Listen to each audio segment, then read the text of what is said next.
บ่าวต้นกล้าอยากถามบ่าวต้นกล้ามานี่เนาะสมมุตินะบ่าวต้นกล้าแปลว่า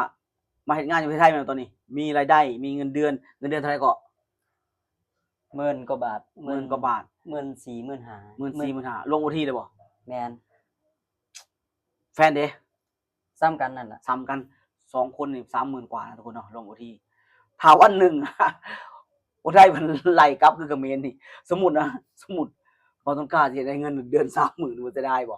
เสียดาย เสียดายบ่ แม่นเสียดายเนี่ยบ่าวต้นกล้าคิดบ่คนเขมรก็ได้แบบบ่าวต้นกล้านี่ได้ โอ้ เดือน 30,000 กว่าก็มี2ผัวเมียนั่นเฮ็ดก่อสร้างบางคนได้ 40,000เคยสัมภาษณ์มาแล้วเทื่อหนึงตอนหนึ่งแฟนเขาน่ะวันละ800 กว่าบาท โอ้ เมียน่ะวันละ450ทุกคน แล้ววันหนึ่งแต่บ่ฮู้นะว่าไอ้2คนนั้นน่ะเมื่อหรือยังเนาะทุกคนเนาะบ่จะไม่รู้ว่า2คนนั้นกลับหรือยังนั่นหมายความว่ารายได้ของพวกเขาอะเดือนหนึ่ง2คนผัวเมีย 3-4 หมื่นแล้ววันหนึ่งอะกลับไปอยู่เขมรเงินนั้นน่ะหายไป ก็เลยบ่จะคิดนะโอ้โฮจะไปหาที่ไหนได้ เงินเดือนขนาดนั้น แล้วเราจะทำยังไงอะเราคือแบบแรงเราก็ยังมีอะโอกาสเราก็ยังมีก็เลยถามบ่าวต้นกล้าถ้าเป็นเช่นนั้นเนี่ยเงินเดือน 30,000 หายวับไปเนี่ยโอ้โฮจะต้องทำยังไงอะบ่าวต้นกล้าสิเฮ็ดจั่งใด บ่ฮู้ว่าสิเฮ็ดจั่งใดคือถ้าบ่าวต้นกล้าบ่ฮู้นะบ่าวจะบอกว่านี่คืออันดับแรกเลยอย่าเฮ็ดให้มันเป็นแบบเขมรบ่าวต้นกล้าสิบ่มีโอกาสเป็นเช่นนั้นแต่ถ้าเกิดบ่าวต้นกล้าเฮ็ดให้เป็นแบบเขมรนะ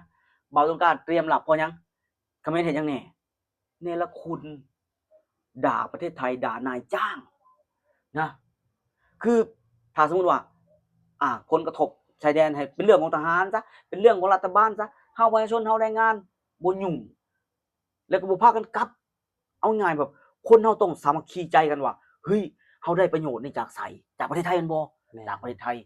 เฮาบ่ควรเมื่อเฮาณตอนนั้นคนไทยบ่ได้ผลักดันกลับเมื่อนะคนที่เมื่อแสน200,000คนตอนนั้นน่ะหลายแสนที่เมื่อตอนนั้นน่ะคนไทยบ่ได้ผลักดันนะแต่เมื่อเองแล้วปุ๊บแรงงานน่ะโอ้โฮพากันมาด่าประเทศไทยด่าคนไทยด่าคนลาวพร้อมเพราะคนลาวต่อว่าเด้ด่าพากันด่าพม่าเขาก็ยังด่าเขาบอกว่าลาวพม่ามีคนหนึ่งว่าไอ้ลาวไอ้พม่าที่อยู่ในประเทศไทยตอนนี้มันหมาด่าคือแบบว่าด่าฮอดคนแบบว่าที่ว่าเข้าข้างประเทศไทยก็ด่าได้บ่ได้ด่าประเทศไทยบัดทีนี้เหตุผลที่เขมรเจออย่างนั้นก็เพราะคนกลุ่มนี้เพราะคนจำนวนนี้ที่ทำกับประเทศไทยก็เลยมันถ้ายิ่งเก็บไว้ถ้าคนที่คิดแบบนี้แล้วเก็บไว้เยอะๆอะประเทศไทยมีผลแน่นอนแรงงานชาติอื่นก็จะมีปัญหาไปด้วยคนไทยก็เลยแบบว่าคัดแยกคนไม่ดีก็ส่งกลับแล้วก็ใครสมัครใจก็กลับตอนนั้นก็ปล่อยให้กลับไปเลยนะแต่ส่วนที่คนที่อยู่เนี่ยเขาคนที่รู้เรื่องคนที่เข้าใจโลกก็อยู่ก็เลยบอกว่าเบาๆต้นกล้าว่าถ้ามันจะให้เกิดอย่างนั้นไม่อยากเป็นอย่างนั้นไม่อยากต้องเปลืองความคิดเพราะคิดไปก็ไม่มีประโยชน์จะต้องไม่ให้เป็นแบบนั้นไม่เนรคุณนะไม่เป็นคนเนรคุณคนต้องรู้จักคุณคนคุณค่าแล้วก็รู้จักบุญคุณแค่เนี้ยเราก็จะไม่เป็นแบบนั้นแหละใช่ๆๆถ้าเราไม่รู้จักคุณคนเราดูถูกเราเหยียดหยามคนที่มีพระคุณต่อเราต่อให้คนไทยไม่ไล่กลับมันก็จะมีอันเป็นไปบอกต้นกล้าใช่แล้วบอกต้นกล้ามาอยู่ประเทศไทยได้อะไรหลายอย่างจากประเทศไทยแบบนี้อยากขอบคุณประเทศไทยยังไงอยากพูดอะไรถึงนายจ้างพูดอะไรถึงพี่น้องคนไทยอยากก่อนอื่นก็อยากขอบคุณประเทศไทยเนาะแล้วก็อยาก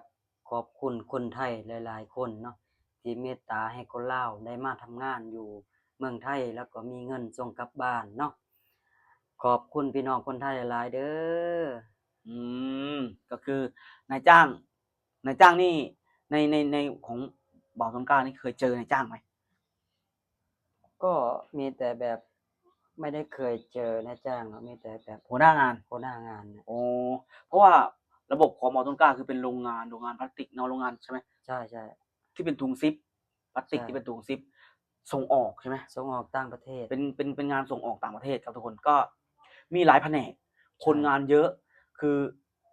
คนที่เป็นเจ้านายโดยตรงน่ะมันไม่มีโอกาสได้เจอก็จะเป็นลูกพี่เป็นหัวหน้างานที่จะ อ่าเป็นผู้มาช่วย ดูแลเกี่ยวกับงาน เกี่ยวกับงานเรื่อง อ๋อ ตรงนั้นครับ ก็ถึงยังไงก็เหมือนนายจ้างนั่นแหละหัวหน้างานก็เป็นคนไทยนะก็เป็นผู้ที่ดูแลควบคุมงาน แล้วก็ป้อนงานให้เราก็สอนงานให้เราทั้งหมดนี่ก็คือได้จากประเทศไทยนะก็มันสะท้อนไปว่าอะไรก็ตามที่คุณน่ะได้แล้วลืมคุณเนาะได้แล้วลืมคุณเนรคุณมันจะทำให้คุณนั้นน่ะทำอะไรก็ไม่ขึ้นชีวิตไม่เจริญรุ่งเรืองเนาะมีแต่ลดน้อยถอยลงเพราะฉะนั้นถ้าไม่อยากจะเป็นเหมือนเขมรเงินเดือน 3-4 หมื่นหายวับไปกับตาก็อย่าทำแบบเขมรนะครับทุกคนคลิปนี้ก็ฝากไว้ประมาณนี้ลาทุกคนไปก่อนสวัสดีค สวั รั สดีครับ ผม ผม